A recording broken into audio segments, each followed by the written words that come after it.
الحمد لله نحمده ونستعينه ونستغفره ونعوذ بالله من شرور أنفسنا ومن سيئات أعمالنا من يهده الله فلا مضل له ومن يضلل فلا هادي له وأشهد أن لا إله إلا الله وحده لا شريك له وأشهد أن محمدا عبده ورسوله أما بعد فإن خير الحديث كتاب الله وخير الهدي هدي محمد صلى الله عليه وسلم وشر الأمور محدثاتها وكل محدثة بدعة وكل بدعة ضلالة وكل ضلالة في النار فأعوذ بالله السميع العليم من الشيطان الرجيم بسم الله الرحمن الرحيم ولا تحسبن الله غافلا عما يعمل الظالمون انما يؤخرهم ليوم تشخص فيه الابصار۔ محترم سامعین کرام، بزرگان دین، نوجوانان ملت اسلامیہ اور خواتین اسلام، گزشتہ خطبہ جمعہ میں آپ حضرات کے سامنے ظلم و جور،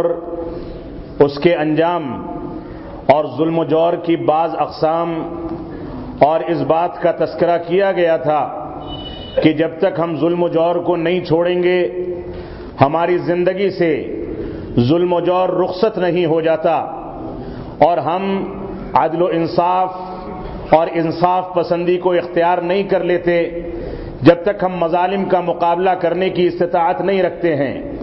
اگر ہمیں ظالموں سے نپٹنا ہے اور ہمیں ظلم کا مقابلہ کرنا ہے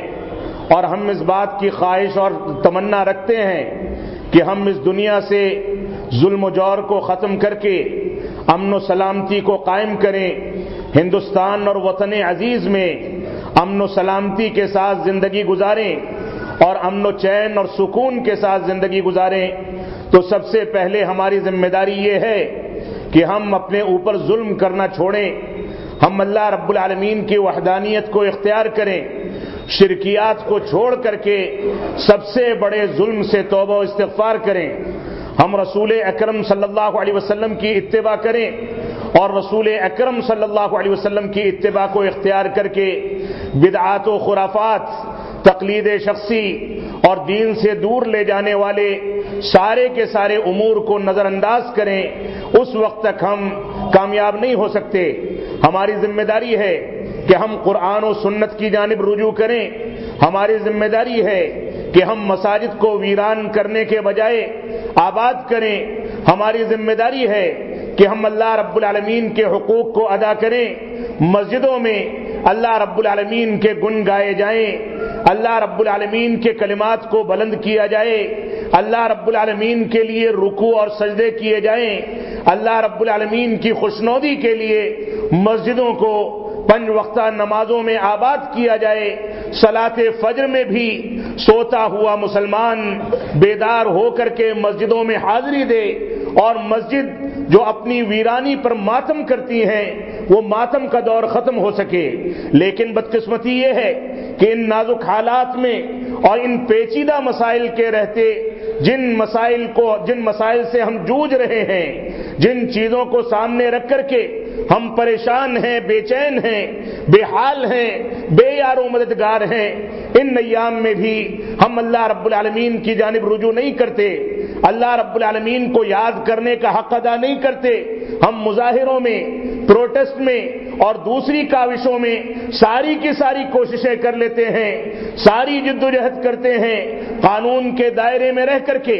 آئین کے تحفظ کے لیے سارے جتن کرتے ہیں، لیکن اس کے ساتھ ساتھ اللہ رب العالمین کی رضامندی، اللہ رب العالمین کی خوشنودی، اللہ رب العالمین سے قربت جو ایک بنیادی مسئلہ ہے اس سے اب بھی مسلمان غافل ہے۔ اس وجہ سے ہماری ذمہ داری ہے کہ ہم جہاں آئین کے تحفظ کے لیے قانونی دائرے میں رہ کر کے اپنے حقوق کی بحالی کے لیے کوششیں کریں، وہیں اللہ رب العالمین کی جانب رجوع کریں، اللہ رب العالمین کو یاد کریں، اللہ رب العالمین سے روئیں اور گڑ گڑائیں، مسجدوں کو آباد کریں، مسجدوں میں گھس کر کے اللہ رب العالمین کے آگے سجدے کریں، اللہ رب العالمین کے لیے رکوع کریں، تلاوت کلام پاک کا اہتمام کریں، یہ مسجدیں آباد نظر آنے لگیں۔ ورنہ سمجھ لیں کہ اگر ہم نے ایک جانب کوشش کی اور دوسری بنیادی کوشش کو چھوڑ دیا تو ایسی صورت میں اللہ رب العالمین کی مدد ہمارے شامل حال نہیں ہوگی، اور اگر اللہ رب العالمین نے ہم کو یوں ہی چھوڑ دیا تو سمجھ لیں کہ ہم کسی بھی صورت میں کامیاب نہیں ہو سکتے۔ ہماری ذمہ داری ہے کہ ہم قرآن و سنت کے مطابق چلیں، قرآن و سنت کے مطابق مسلمانوں کو چلانے کی کوششیں کریں۔ ہم میں سے وہ مسلمان بھائی جو صلاۃ فجر میں آ کر کے نمازیں ادا کرتے ہیں، ان کی ذمہ داری ہے کہ اپنے پڑوسیوں کو بیدار کریں، ان کی ذمہ داری ہے کہ اپنے گھر والوں کو، اپنے خاندان کے لوگوں کو جگائیں اور بیدار کریں، ان کو ساتھ لے کر کے آئیں، ان مسجدوں کو آباد کیا جائے، نماز کے تقاضوں کی تکمیل کی جائے، اللہ رب العالمین کو یاد کیا جائے، اللہ رب العالمین کی خوشنودی کی کوششیں کی جائیں، اور اللہ رب العالمین سے رو کر کے، گڑ گڑا کر کے، دعائیں کر کے، منت و سماجت کر کے یہ ثابت کیا جائے کہ ہم شکوہ صرف اللہ رب العالمین سے کرتے ہیں، غیر اللہ کے آگے ہمارے ہاتھ نہیں اٹھتے، ہم غیر اللہ کے آگے بھیک نہیں مانگتے، ہم غیر اللہ سے منتیں نہیں کرتے، ہم غیر اللہ کو مشکل کشا اور حاجت روا نہیں سمجھتے، بلکہ ہمارا سارا کا سارا اعتماد اور توکل اللہ رب العالمین پر ہے۔ ہم جانتے ہیں کہ اس نے ہم کو حقیر پانی سے پیدا کیا، ہم اس بات کا علم رکھتے ہیں کہ وہ ہم کو چلنے کی توفیق دیتا ہے، دیکھنے کی استطاعت دیتا ہے، بولنے کی قوت دیتا ہے، سونگنے کی قوت دیتا ہے، سننے کی قوت دیتا ہے۔ اسی کی نصرت و توفیق اور اسی کی دی ہوئی طاقت کے نتیجے میں آج ہم اس قابل بنے کہ ہم اللہ رب العالمین کے بتائے ہوئے طریقے کے مطابق کچھ کما سکیں، بچوں کی کفالت کر سکیں، اپنے خاندانوں کو جلا سکیں، گھر اور مکانات بنا سکیں، گھوڑے اور گاڑیاں خرید سکیں اور صحیح انداز کی زندگی گزار سکیں۔ اگر رب کائنات نے ہمارے اوپر عذاب مسلط کیا ہوتا، ہمارے مال و دولت پر اللہ رب العالمین نے ہم کو توفیق نہ دی ہوتی تو آج ہم بھی کسی نہ کسی کونے میں پڑے ہو کر کے نہ آرام و آسائش کے وسائل اختیار کر سکتے تھے، نہ ہم کو صاف ستھرا پانی ملتا، نہ کھانا پینا ملتا۔ لیکن بدقسمتی یہ ہے کہ مسلمان آج بھی اللہ رب العالمین کی جانب رجوع کرنے کے لیے تیار نہیں ہے۔ کل کی تاریخ میں اسی دہلی کے اندر الیکشن کی تاریخ ہے اور افراط و تفریط کی یہ نوبت ہے کہ ابھی تھوڑی دیر پہلے ایک سوشل میڈیا پر ایک میسج وائرل کیا گیا کہ آج ٹھیک 2 بجے سے سورہ نوح کی تلاوت کا ورد شروع کیا جائے گا۔ نعوذ باللہ من ذالک۔ اللہ رب العالمین کو آپ پوری زندگی بھلا کر کے رکھیں، مسجدیں ویران پڑی رہیں، آپ نمازوں سے تعلق نہ رکھیں، آپ قرآن مجید کے تلاوت سے تعلق نہ رکھیں، آپ سیرت رسول کو زندہ نہ کریں، آپ صحابہ کرام کی سیرت کو نہ پڑھیں، آپ قرآن و سنت کی جانب رجوع نہ کریں، اور ایک چھوٹا سا ٹوٹکا چھوڑ دیا جائے کہ الیکشن میں جیتنے کے لیے سورہ نوح کا ورد کیا جائے گا۔ نعوذ باللہ من ذالک۔ افراط و تفریط کا یہ عالم ہے کہ ایک جانب مسلمانوں کا ایک طبقہ یہ کہتا ہے کہ فلاں فلاں صورتوں کا ورد کر کے پانی میں گھول دیا جائے اور اس پانی کو خواتین کو، بچوں کو اور مردوں کو پلایا جائے۔ یہ الیکشن والے رات میں یہ عمل کرنا ضروری ہے۔ نعوذ باللہ من ذالک۔ افراط و تفریط کا یہ عالم ہے کہ دوسری جانب مسلمانوں کا ایک طبقہ، نوجوانوں کا ایک طبقہ ایسا بھی ہے جو یہ کہتا ہے کہ الیکشن میں حصے داری یا ووٹ میں حصہ لینا یا ووٹ ڈالنا یہ حرام ہے، اس انداز کی افراط و تفریط ان نقلیات والے ملکوں میں رہ کر کے ہم اس انداز کا پروپیگنڈا کریں، اس انداز سے مسلمانوں کو گمراہ کریں، تو یہ ہمارے لیے لمحے فکریہ ہے۔ ہماری ذمہ داری ہے کہ ہم اس انداز کی غلط کارروائیوں سے، غلط انداز کے اعمال سے اپنے آپ کو بچائیں۔ مجھ کو یاد ہے گزشتہ برس جب الیکشن کا نتیجہ آنے والا تھا، رمضان کا مہینہ تھا، اس مہینے میں مسلمانوں نے جس انداز سے گجرات کے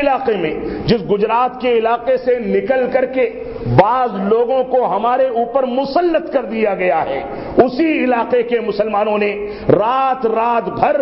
باقاعدہ بڑے بڑے کینس کے اندر پانی بھر کے اس کے اوپر ورد کیا، مسجدوں سے ان سے اپیل کی گئی، مسجدوں میں ان کو طریقہ بتایا گیا کہ سورہ نوح اور سورہ فتح کا ورد کر کے اس میں پھونکا جائے اور اس کے بعد مسلمانوں کو پلایا جائے، الیکشن کے نتیجے تبدیل ہو جائیں گے۔ نعوذ باللہ من ذالک۔ ہم کون سی دنیا میں رہتے ہیں؟ ہم کون سے اعمال کرتے ہیں؟ ہم کس انداز کی زندگی گزارتے ہیں؟ اگر مسلمان آزادی کے بعد سے یا رسول اکرم صلی اللہ علیہ وسلم کی حیات مبارکہ سے 1400 سال میں اتنی بھی عبرت حاصل نہ کر سکے کہ دین کے تقاضے کیا ہیں، مسلمان اتنا بھی نہ سیکھ سکے کہ قرآن مجید کا تقاضا اور مطالبہ کیا ہے، مسلمان یہ بھی نہ سیکھ سکے کہ ہمیں قرآن و سنت میں کون سی طرز زندگی کو اختیار کرنے کا حکم دیا گیا، تو ایسے مسلمانوں پر ہم کو افسوس کرنا چاہیے اور تف ہے ایسے مسلمانوں پر جو اس انداز کا پروپیگنڈا کر کے دوسرے مسلمان بھائیوں کو، بہنوں کو اور نئی نسلوں کو قرآن و سنت سے دور کر کے ان کو بددین بناتے ہیں، بدعتی بناتے ہیں، مشرک بناتے ہیں اور نہ جانے کون سے اعمال اور وتیرے اختیار کرتے ہیں۔ ہماری ذمہ داری ہے کہ ہم جہاں ایک جانب مسجدوں کو آباد کریں، ایک جانب اللہ رب العالمین کی جانب رجوع کریں، ایک جانب اللہ رب العالمین کی رضامندی کے لیے کوششیں کریں، وہیں ہماری یہ بھی ذمہ داری ہے کہ ہم قرآن و سنت کے طریقے پر، اصول حیات پر، قرآن و سنت کے بتائے ہوئے احکام و مسائل پر غور و فکر کر کے اس طرز زندگی کو اختیار کریں جو صحابہ کرام نے اختیار کی تھی۔ صحابہ کرام کی طرز زندگی کو دیکھنا ہے، اس کی سیرت کو پڑھنا ہے، وہ واقعات پڑھنے ہیں، اپنے رونگٹے کھڑے کرنے ہیں، عبرت حاصل کرنی ہے، تو آپ گھس جائیں ان کتابوں میں جو کتابیں 1400 برس پہلے کے واقعات کو مرتب کرنے کے لیے آج تک لکھی جا رہی ہیں اور قیامت تک لکھی جائیں گی۔ یہ کتابیں ہماری جزدانوں کی زینت بن کے، ہمارے گھروں کی الماریوں کی زینت بن کر کے رہ جائیں، یہ کتابیں ہمارے گھروں کے اندر تبرک بن کر کے رہ جائیں، یہ کتابیں ہمارے گھروں کے اندر برکت حاصل کرنے کا ذریعہ بن کے رہ جائیں اور ان سے عبرت حاصل نہ کی جائے تو معاف فرمائیں گے یہ کتابیں کاغذ کے ٹکڑے کے علاوہ کچھ نہیں ہیں، لیکن ان سے عبرت حاصل کی جائے، ان کے مطابق زندگی گزاری جائے تو آپ پڑھیں، قرآن مجید کی تلاوت کریں۔ قرآن مجید خود کہتا ہے کہ اس قرآن مجید کی تلاوت کرنے والوں کے رونگٹے کھڑے ہو جاتے ہیں،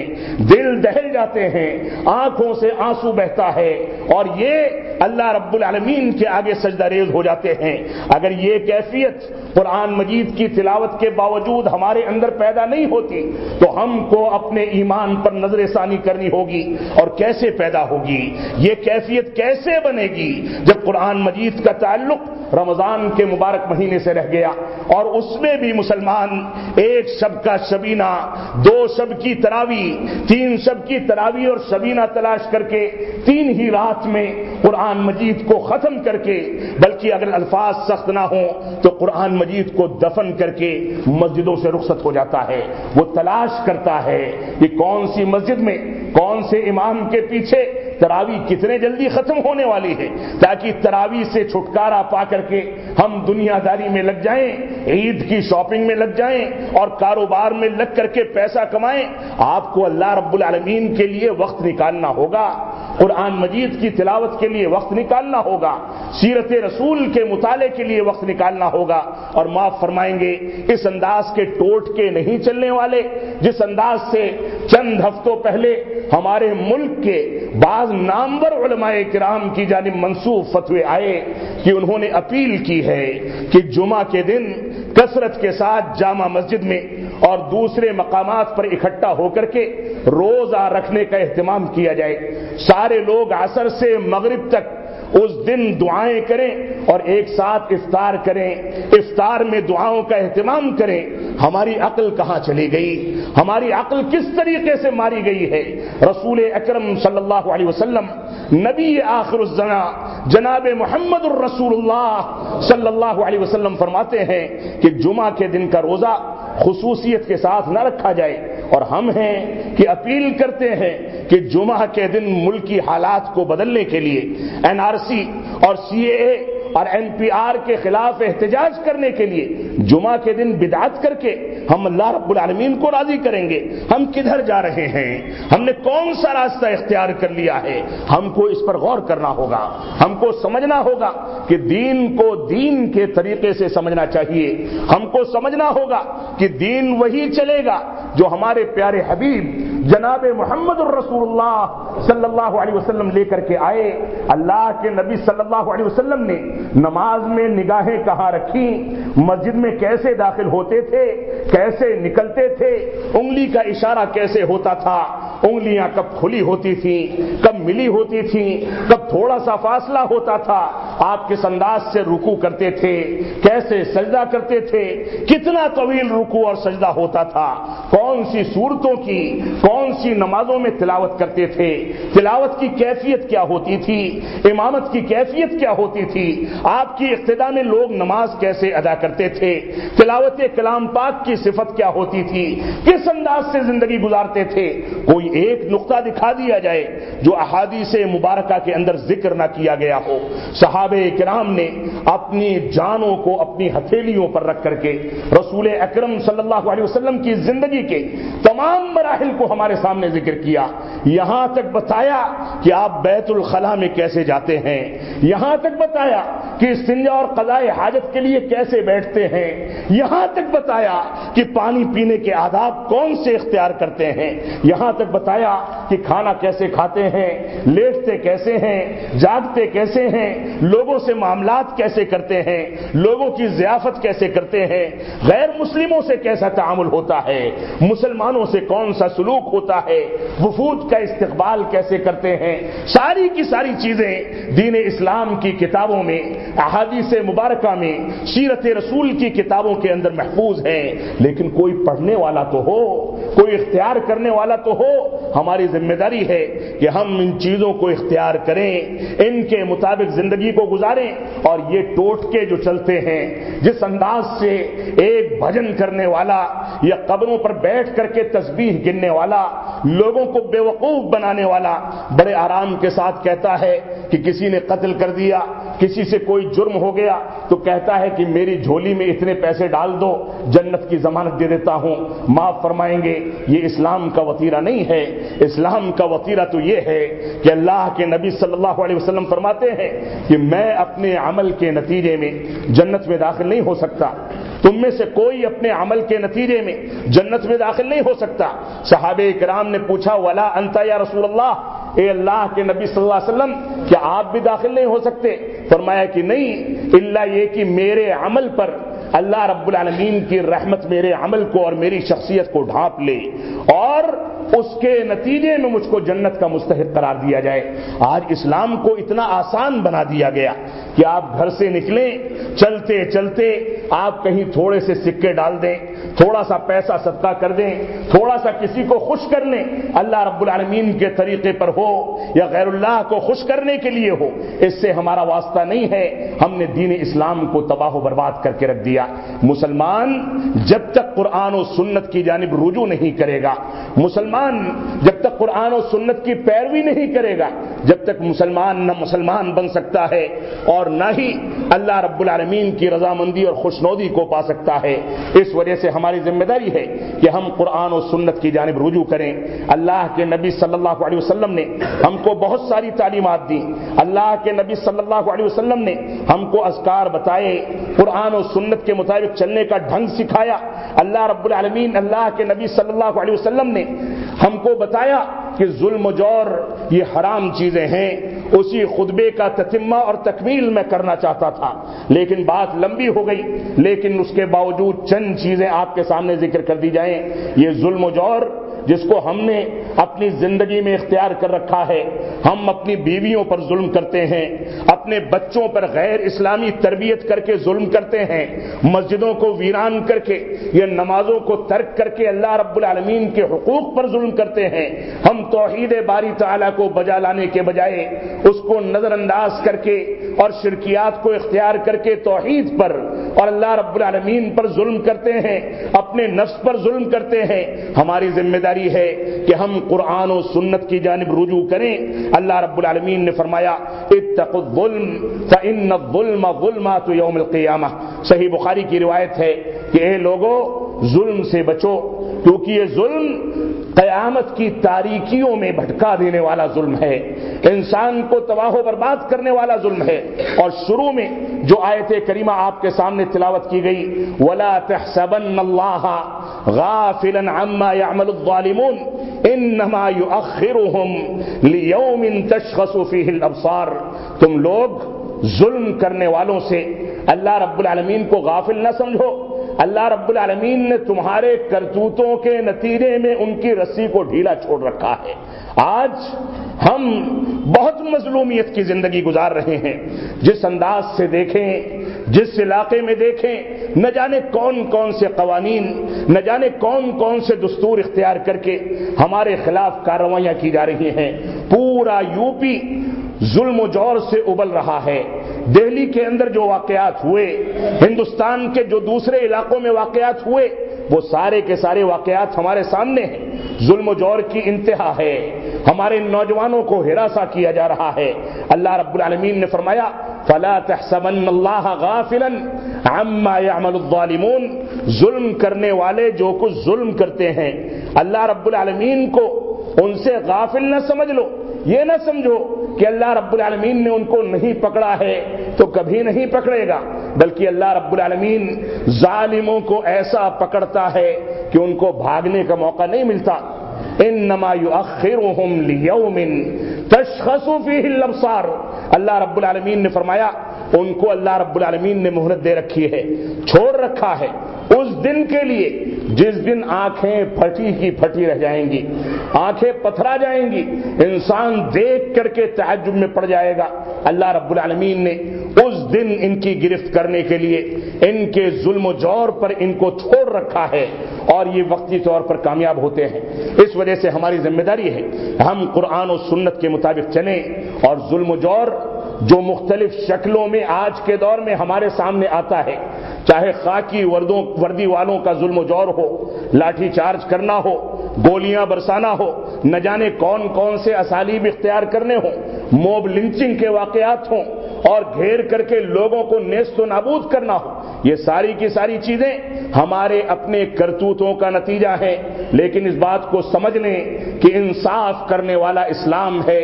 اسلام کے دور میں، رسول اکرم صلی اللہ علیہ وسلم کے دور میں، ایک چھوٹی بچی جس کو 2 پتھروں کے بیچ میں رکھ کر کے اس کے سر کو کچل دیا گیا تھا، اللہ کے نبی صلی اللہ علیہ وسلم کے پاس آتی ہے،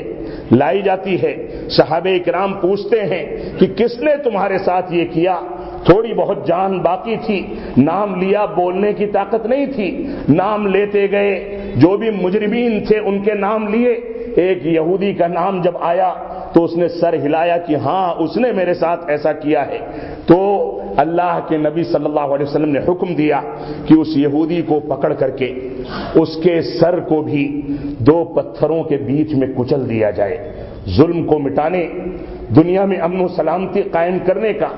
جو نسخہ کیمیا اسلام نے پیش کیا ہے، دنیا کی کوئی طاقت نہیں پیش کر سکتی۔ قرابت داری کی بنیادوں پر ظلم و جور کو عدل و انصاف کہنے والے، قرابت داری اور رشوتوں اور پیسوں کی بنیادوں پر لوگوں کی رعایت کرنے والے، اور عدل و انصاف کے دامن کو چھوڑ کر کے ظلم و جور کو اپنی من مرضی سے جیسے چاہیں اختیار کریں، ایسے لوگ کبھی کامیاب نہیں ہوتے۔ آج کے دور میں نہ جانے کون کون سی مثالیں موجود ہیں، جن مثالوں کو سامنے رکھ کر کے اگر ہم دیکھیں تو قرآن و سنت کی پیروی کرنے والے ہی کامیاب ہوں گے۔ یہ ظلم و جور کرنے والے جو میڈیا کو خرید لیتے ہیں، یہ ظلم و جور کرنے والے جو حقائق کو بدل دیتے ہیں، یہ ظلم و جور کرنے والے جو سچائی کو جھوٹ اور جھوٹ کو سچائی کے طور پر پیش کرتے ہیں، یہ کامیاب ہونے والے نہیں ہیں۔ لیکن ہماری ذمہ داری ہے کہ ہم قرآن و سنت کی جانب رجوع کریں۔ اللہ کے نبی صلی اللہ علیہ وسلم نے فرمایا، صحیح مسلم کی روایت ہے، اے لوگو تم سارے کے سارے لوگ گمراہ تھے، میں نے تم کو ہدایت دی۔ اللہ رب العالمین حدیث قدسی میں فرماتا ہے، میں نے تم کو ہدایت دی لہذا مجھ سے ہدایت حاصل کرو۔ اے لوگو تم سارے کے سارے لوگ بھوکے اور پیاسے تھے، میں نے تم کو کھانا کھلایا لہذا مجھ سے کھانے اور پینے کو مانگو، مجھ سے امید رکھو۔ اے لوگو تم سارے لوگ ننگے تھے، تمہارے پاس زیب تن ہونے کے لیے کپڑا نہیں تھا۔ ایک دور ایسا تھا کہ مسلمان اپنی شرمگاہوں پر یا انسان اپنی شرمگاہوں پر پتے باندھا کرتے تھے۔ ایک دور ایسا بھی گزرا ہے کہ پہننے کے لیے کپڑے نہیں ہوتے تھے۔ اللہ رب العالمین نے فرمایا، اے لوگو تم ننگے تھے، میں نے تم کو پہننے کے لیے خوبصورت کپڑے نصیب کیے، تم لوگ خطائیں کرتے تھے، میں نے تم کو معاف کیا، اگر تم مجھ سے کپڑے مانگو، مجھ سے معافی مانگو تو میں تم کو معاف کرنے والا اور نوازنے والا ہوں۔ اے لوگو تم سارے کے سارے لوگ مل جاؤ، انسانوں کو ملا لو، جناتوں کو ملا لو، دنیا کی طاقتوں کو ملا لو، میری سلطنت میں تم ذرا سی کمی یا زیادتی کرنی چاہو تو نہیں کر سکتے، الا یہ کہ میں خود چاہوں کہ میری سلطنت میں کوئی کمی ہو جائے یا زیادتی ہو جائے۔ اس وجہ سے سن لو، صرف اور صرف اللہ رب العالمین بادشاہت کے قابل ہے، وہی عزت کا مالک ہے، وہی ذلت و خاری دینے والا ہے، وہی عزت و وقار دینے والا ہے۔ اس وجہ سے اس پر اعتماد کر کے تم آگے چلو۔ اے لوگو تم سب ایک میدان میں کھڑے ہو جاؤ اور سب مجھ سے مانگو، میں عطا کر دوں، پھر بھی میرے خزانے میں رتی برابر کمی نہیں ہونے والی۔ اس وجہ سے مجھ سے مانگو،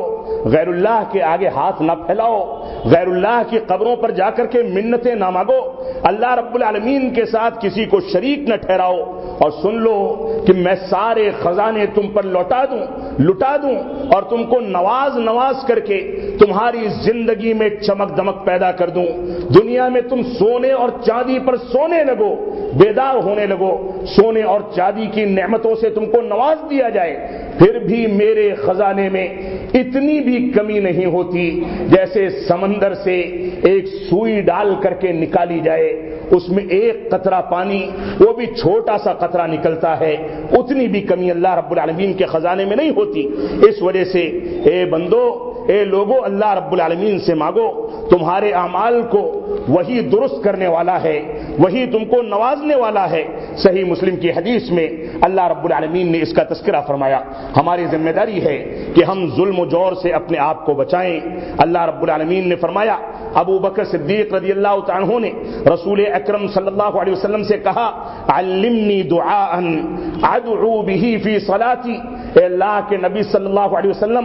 آپ مجھ کو کوئی ایسی دعا سکھا دیں جس کے ذریعے میں اپنی نماز میں دعا کیا کروں، اللہ رب العالمین کو یاد کیا کروں۔ تو اللہ کے نبی صلی اللہ علیہ وسلم نے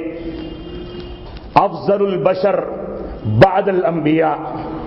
انبیاء کرام کے بعد سب سے افضل ترین شخصیت ابو بکر صدیق رضی اللہ تعالیٰ عنہ، جن کے بارے میں قرآن مجید نے کہا، ثانی اثنین اذ ہما فی الغار، یہ دو میں کے دوسرے تھے، ان کا تیسرا اللہ رب العالمین تھا۔ وہ ابو بکر صدیق جو اللہ کے نبی صلی اللہ علیہ وسلم پر سب سے زیادہ احسان کرنے والی شخصیت تھی، وہ ابو بکر صدیق جن کی بیٹی کے بارے میں، جن کے بارے میں اللہ کے نبی صلی اللہ علیہ وسلم سے ایک بار سوال کیا گیا کہ آپ کی نظر میں سب سے زیادہ محبوب ترین شخصیت کس کی ہے؟ تو فرمایا عائشہ کی، عائشہ کو سب سے محبوب رکھتا ہوں۔ فرمایا مردوں میں؟ تو فرمایا ابو بکر نہیں کہا بلکہ عائشہ کی جانب نسبت کر کے ان کے باپ کا نام لیا، فرمایا ابوہا، اس کے باپ کو سب سے محبوب ترین رکھتا ہوں، سب سے قریب رکھتا ہوں، میرے اوپر سب سے زیادہ احسان کرنے والا ابو بکر صدیق ہے۔ اور حضرت عمر بن خطاب رضی اللہ تعالیٰ عنہ فرماتے ہیں کہ اللہ کے نبی صلی اللہ علیہ وسلم نے کسی غزوے میں، غالباً غزوے تبوک میں، اعلان کیا کہ کون ہے اپنا سرمایہ لگا کر کے مجھ سے جنت کی بشارت لے، تو ابو بکر صدیق رضی اللہ تعالیٰ عنہ سارا کا سارا سرمایہ اٹھا کر کے پہنچ گئے، پوری کی پوری جمع کنڈلی اٹھا کر کے اسلام کے نام پر وقف کر دی۔ حضرت عمر بن خطاب رضی اللہ تعالیٰ عنہ جو اپنے سارے مال میں سے آدھا مال لے کر کے پہنچے تھے، جب وہ پہنچتے ہیں اللہ کے نبی صلی اللہ علیہ وسلم کی خدمت پہ پیش کرتے ہیں تو دیکھتے ہیں کہ ابو بکر صدیق پہلے سے موجود ہیں اور سارا سرمایہ وقف کر دیا ہے۔ اللہ کے نبی صلی اللہ علیہ وسلم نے پوچھا کہ اپنے بچوں کے لیے، اپنے لیے، اپنے متعلقین اور وارثین کے لیے کیا چھوڑا؟ فرمایا کچھ نہیں چھوڑا،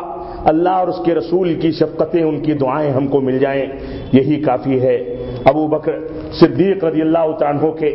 اس وتیرے کو دیکھ کر کے عمر بن خطاب رضی اللہ تعالیٰ عنہ فرماتے ہیں تب میرے سمجھ میں آیا کہ ابو بکر صدیق مجھ سے افضل کیوں ہیں۔ یہ صورتحال تھی ہمارے صحابہ کرام کی، لیکن جب دعائیں پوچھتے ہیں تو اللہ کے نبی صلی اللہ علیہ وسلم ان کو سکھاتے ہیں کہ تم اس دعا کو اپنی نماز میں پڑھا کرو،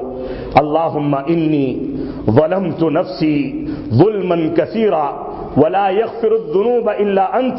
فاغفر لی مغفرۃ من عندک وارحمنی انک انت الغفور الرحیم۔ اللہ رب العالمین نے فرمایا، اللہ کے نبی صلی اللہ علیہ وسلم نے فرمایا تم دعا پڑھو کہ اللہ رب العالمین میں نے اپنے نفس پر بہت زیادہ ظلم کیا ہے، بہت زیادہ ظلم کیا ہے، اگر تو نے میرے گناہوں کو معاف نہیں فرمایا،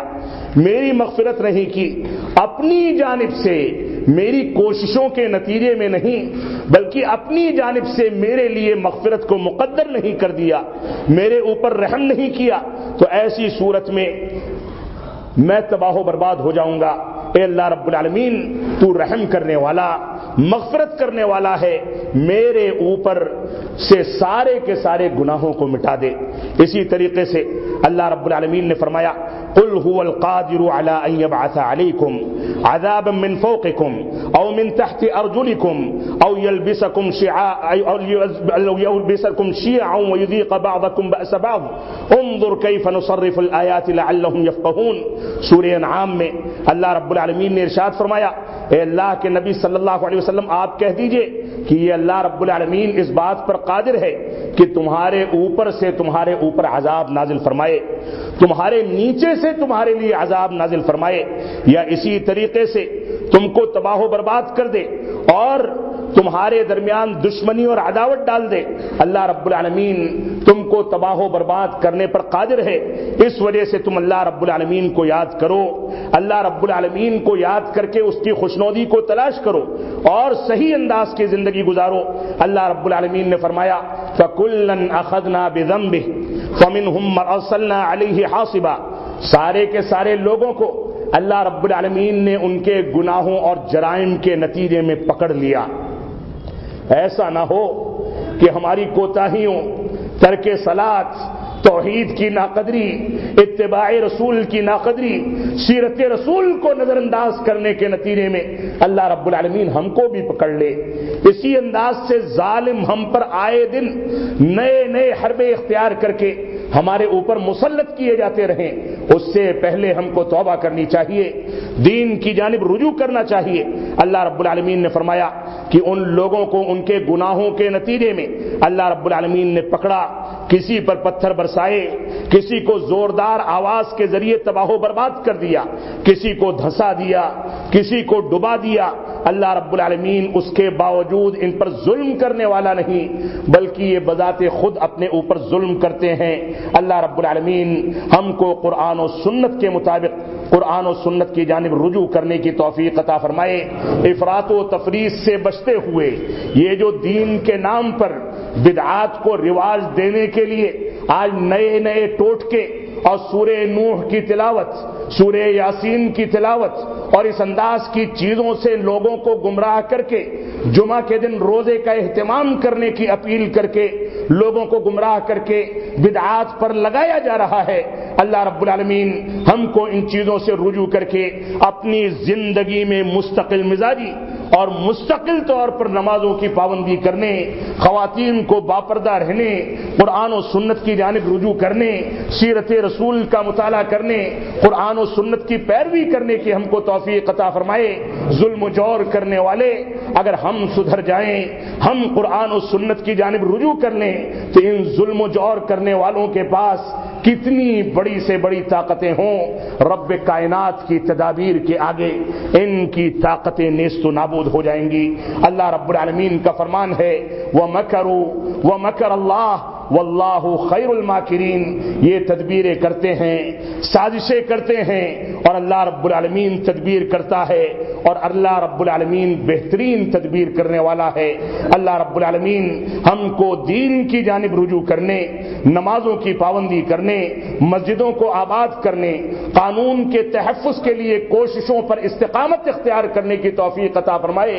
ہمارے خواتین کی، ہمارے بچوں کی، ہمارے نوجوانوں کی، ہمارے طلبہ کی، ہمارے طالبات کی، اور جو مسلم غیر مسلم ہمارے معاون بنے ہیں اور کھل کر کے میدان میں ہمارا ساتھ دے رہے ہیں، ان سب کو اللہ رب العالمین استحکام عطا فرمائے۔ اگر وہ گمراہ ہیں تو اللہ رب العالمین ان کو اسلام کی اور ایمان کی توفیق سے نوازے۔ ہم جب تک جئیں تب تک اسلام پر جئیں، ہمارا جب خاتمہ ہو تو ایمان پر ہو۔ وصلی اللہ علی بارک اللہ لنا ولکم فی القرآن المجید ونفعنی وإياكم بالآيات والذكر الحميد إنه تعالى